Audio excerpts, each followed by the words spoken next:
Hello, guys. Welcome back to the Laker family, where the Lakers continue to disappoint, losing to the Trail Blazers in embarrassing fashion. Uh, we did not have LeBron James, nor did we have Anthony Davis, other than those 7 minutes of the ball game. Uh, Apparently, he had some type of stomach illness and tried to give it a go, but ultimately he couldn't. I would have preferred for him just sit out. He shouldn't even had got out there to begin with because it just that kind of helped to set a bad tone as well. He wasn't able to give his all. It was like 1 of 5 from the field, and then had to come out. But it was just a bad sign of things to come.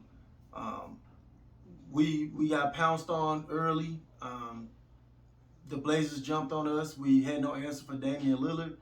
Uh, it's just some of the same old when it comes to our defense. And uh, man, pretty soon here, Frank Vogel is going to be on the hot seat pretty soon here because he's kind of getting exposed on his coaching abilities without the services of LeBron James and to some degree Anthony Davis last night. But it's like we know LeBron and AD can cover up a lot of the faults that this team have when they're both playing and they're healthy. But when they're not playing, that's when it's time for Frank Vogel to be able to show his worth as a head coach. And instead of him showing his worth, I kind of liken it to like Sean Payton from New Orleans, which is my favorite team in the NFL. And when the Saints end up having a ton of injuries, you don't see Sean Payton panicking, getting worried, getting down. No, he quickly adjusts, and they still have a winning record this year. Only 2 losses so far. I'm talking about one injury after another. You name it. That is a sign of good coaching. When your star players go down and things like that, and you're still able to hold it together, and you do your part as a coach, that's the sign of good coaching. So Frank Vogel is really kind of getting exposed right now. And it's going to come a time real quick where he's going to be on the hot seat. Um, it's past it's past understanding right now. Like I can't even sit up here and tell you guys I know everything what's going on wrong with the team right now because it's just not you can't explain it. It's just slap embarrassing. And the defense to me is the most baffling thing because that's something that you can kind of more control if you put your all into it. You hold guys accountable. That's something more that you can control more than offense. And we haven't seen anything close to respectable on the defensive side of the ball thus far in the season. I just don't know, man. I don't get it. Do we need Trevor Ariza and THT that bad to kind of shore up some of these deficiencies on that end of the floor? I don't know. Maybe we do. But Russell Westbrook, like every time I try to bring myself to accept his level of play, he does something to just negate all of that, man. Like all of all of the bad traits that I talked about with Westbrook in the past that I felt was keeping him from being a winning player is coming to light now, and I feel like as long as LeBron James is on the floor, it won't be as bad. But still, bro, you have Anthony Davis go down with illness. LeBron James is not playing. This is your chance to run a gun, just play your style, and try to at least keep the game competitive. You can even keep the game competitive, and Lillard, who has been struggling all year, goes off. And No, Westbrook is not holding him every single time down the floor. But at the end of the day, people are going to call you out because you're not matching Lillard's level of play. You only had 8 points, bro, and it was like you shot like 3 of 14, something like that from the field.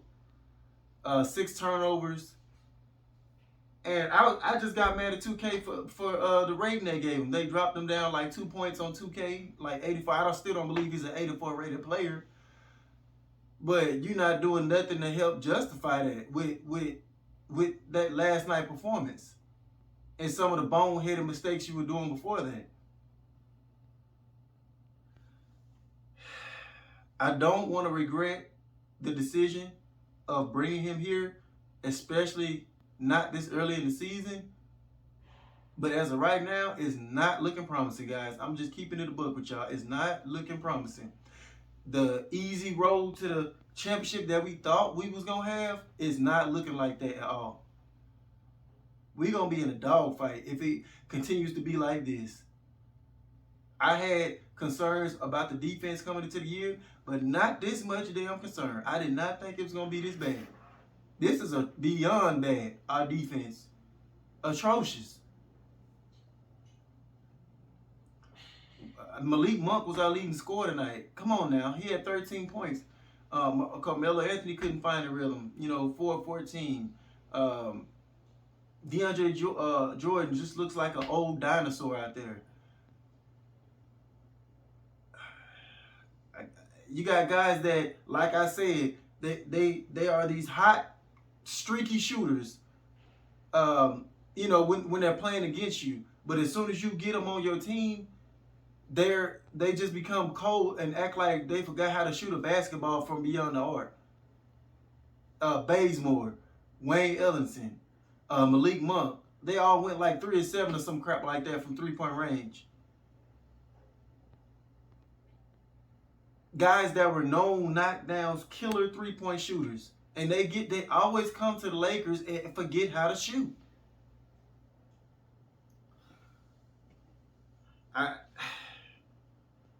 There's not much too more I can say to bash this team on how they played last night because y'all seen it. There's no need for me to keep going on and on about it. Y'all seen how bad it was. The only bright spot was their kid Seiko. Seiko, I might be saying his name wrong. The bio. He got in the game and he showed some great energy. He had like 10 points in just 8 minutes. 4 of 4 from the field. He was causing havoc. It was like he wanted to earn some minutes. That was the only thing. But other than that, man, it was just a straight crap show of a performance last night. Terrible. And when you don't take care of the bad teams, the Thunders, Blazers really considered a bad team right now because of how they've been playing. When you don't take care of teams like this, you're going to struggle against the tougher teams. And your record is not going to be looking too hot. So I don't know what else to say, but we look like we're in trouble unless LeBron is playing. And even then, it's like the wins are still kind of hard to come by because of the defense. So, man, that's all I have for today, guys. But as always, thank y'all for watching. Please help this channel grow by sharing, and subscribing. And I'll catch you guys on the next one. Peace.